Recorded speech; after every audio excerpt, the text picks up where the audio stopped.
start thinking about digital when you're defining your brand strategy? Is it once you've got the basics? You know, is it a different strand? I mean, Collette, do you want to talk about your experience? Yeah, I actually think it's really important that you start thinking about it at every stage of developing your brand strategy, but I guess you think about it in different ways.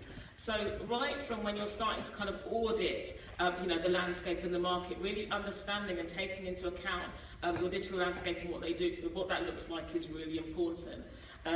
Then from there, when you start maybe developing and scoping your core brand principles, I think at that point it is important to do some of the thinking, maybe above, but maybe you start by doing the thinking at an organisational level, but then factoring in again what the digital opportunity is and maybe the ambition at that point.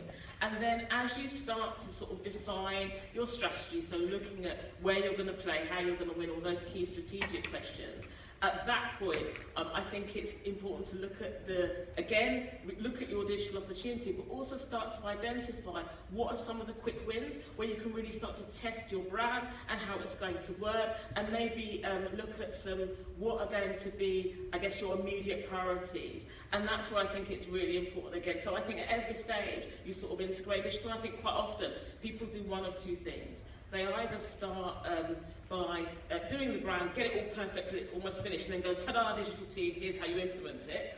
Or we start looking at digital execution before we've even, sort of mapped out what this brand is going to be or how it's going to work. And I think either of those two things can sort of send you on the wrong path.